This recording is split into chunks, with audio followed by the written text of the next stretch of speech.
Jumpa kembali sahabat sehat RSO. Kali ini kita akan berbincang-bincang tentang penanganan skoliosis pada masa pertumbuhan. Apa itu skoliosis? Yaitu kelengkungan pada tulang belakang. Kalau kita lihat dari belakang ya, melengkung ke samping. Dan tentu saja hal itu akan memerlukan pemeriksaan sehingga memang didapatkan derajatnya lebih dari 10. Nah, itu baru disebut skoliosis. Kita bahas lebih lanjut tentang penanganan skoliosis pada masa pertumbuhan. Sebetulnya kita itu memang terlahir ya dengan tulang belakang yang mungkin tidak lurus sekali. Kalau dilihat dari belakang, memang masih memungkinkan agak melengkung sedikit. Jadi sebetulnya kalau skoliosis ini kelainan bentuk ya pada tulang belakang. Kalau dilihat dari belakang itu melengkung ke samping, bengkok ya. Jadi ya tulang belakang bengkok, gampangannya seperti itu. Meskipun secara medis ini kelainannya 3 dimensi. Jadi tidak hanya sekedar bengkok, tapi juga agak berputar begitu tulang belakangnya. Kalau itu lebih dari 10 derajat dan itu ditentukan dengan pemeriksaan ronsen, itu disebut skoliosis. Jadi kalau bengkok sedikit, itu secara medis masih dihitung normal. Skoliosis ini secara general ya, secara umum itu dibagi 2. Jadi skoliosis fungsional, yang satunya namanya struktural. Kalau fungsional itu bisa karena tungkainya nggak sama panjang, jadi kelihatan bengkok juga punggungnya. Nah itu kalau diperbaiki pakai sol misalnya, sepatunya ditinggikan yang pendek itu sudah selesai problemnya. Nah tapi yang satu lagi itu skoliosis struktural. Nah ini memang betul-betul ada kelainan di tulang belakang. Nah salah satunya yang tadi Mbak Yani sebut ya, kelainan bawaan. Nah kalau ada kelainan bawaan misalnya tulang belakangnya itu kan harusnya tumpuan-tumpuan begitu, ada yang lengket, gagal berpisah, atau ada yang gagal terbentuk. Jadi salah satu blok tulang belakang itu cuma separuh misalnya. Nah itu bisa memang dari lahir kalau seperti itu. Nah bisa diketahui juga dari ronsen, nanti gambaran tulang belakangnya itu jelas memang ada kelainan. Tetapi yang paling sering itu yang tidak diketahui sebabnya. Ya istilahnya skoliosis idiopatik. Nah sore ini kita bahas yang idiopatik. Ya, nah satu lagi klasifikasinya itu skoliosis neuromuskular. Kalau itu memang ada penyakit. Jadi ada kelemahan di punggung, kemudian si anak ini sudah didudukkan misalnya, nah lama-lama dia bengkok. Gitu. Nah, tapi kalau idiopatik ini tidak ada penyakit yang mendasari. Jadi memang banyak teori, tetapi belum sepakat ya para ahli masih. Mungkin masih ada unsur juga genetik, mungkin ada unsur hormonal.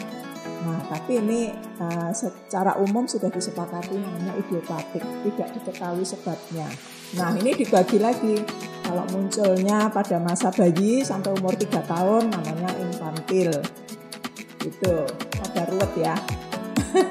Kalau umur 4 sampai 9 tahun itu namanya juvenile. Jadi mulai kelihatan bengkok gitu. Nah, yang paling sering itu mulai bengkok itu usia 10 sampai 18 tahun. Nah, itu namanya adolescent idiopathic scoliosis atau kita suka singkatnya AIS gitu ya.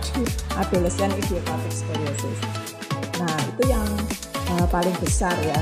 Makanya salah satu teorinya mungkin memang karena hormon. Jadi pada masa pertumbuhan cepat.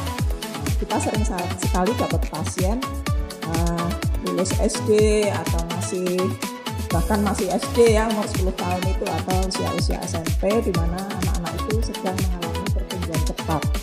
Nah seringkali orang tua itu merasa bersalah, kemarin nggak apa-apa kok anak saya gitu, kok tahu-tahu bengkok dan sudutnya sudah lumayan ya, karena anak usia itu kan sudah nggak dimandikan ya, terus dia kalau ganti baju juga suka kunci kamar.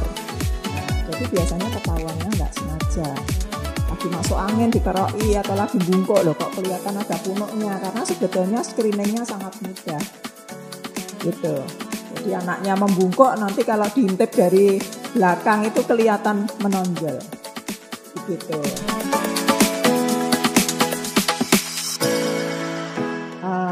kalau memang sudutnya agak besar, biasanya dia sudah merasa pegel. Kalau duduk lama itu capek, gitu. Tapi lebih sering lagi mungkin orang lain yang melihat atau dia sendiri, loh kok bahu saya nggak sama tinggi, salah satu miring, gitu. Atau kalau sudah mulai ada payudara ya, karena ini kebanyakan yang perempuan, jadi nggak simetris, gitu. Jadi pasti ada asimetri antara sisi kanan dan sisi kiri, gitu. Tapi kalau sudutnya masih kecil mungkin nggak terlalu nyata. Ya, yang berpotensi lebih banyak itu anak perempuan, dan tentu saja kita harus menanyakan riwayat keluarga. Karena kalau misalnya riwayat keluarganya memang ada yang skoliosis, nah itu kemungkinannya lebih besar. Karena kan tadi salah satu faktornya mungkin genetik.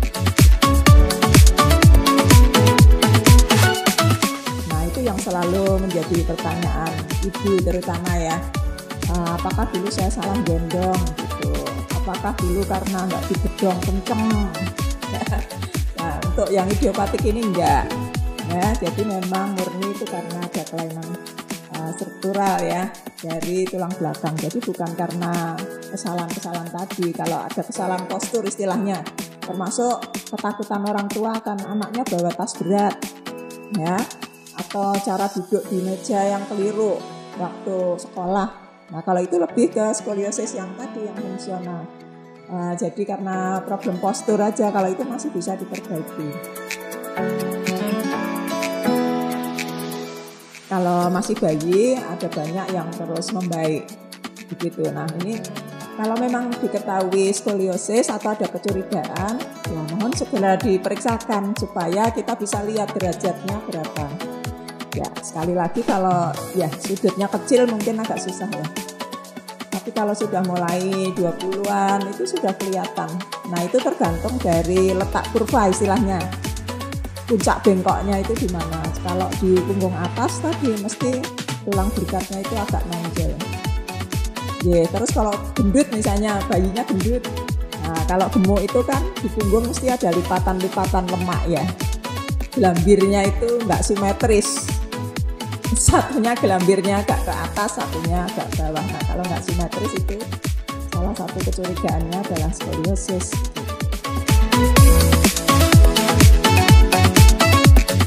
Ya, sebetulnya Rumah Sakit Ortopedi ini udah lebih dari 10 tahun yang lalu kita bekerja sama dengan salah satu sekolah di Solo ya, di SMP.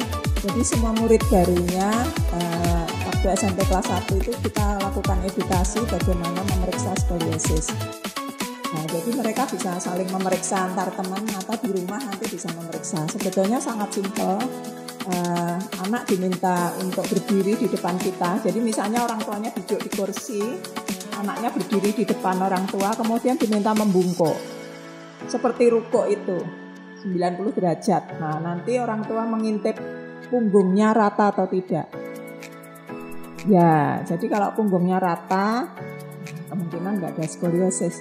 Tapi kalau nggak rata, ada punuknya, misalnya sebelah kanan kok agak nonjol, nah itu bisa dibawa ke rumah sakit, nanti di ronsen apakah memang lebih dari 10 derajat bengkoknya. Ya, karena kita memang juga mengejar waktu, apalagi kalau masih kecil sudah skoliosis.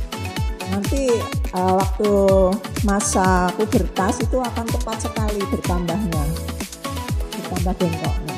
Jadi di sini juga ada pasien yang masih kecil sudah dioperasi karena mengejar tadi supaya nggak sesek anaknya, karena kalau sudutnya terlalu besar lebih dari 60 dia bisa ada gangguan pernapasan, jadi rongga parunya akan mengecil.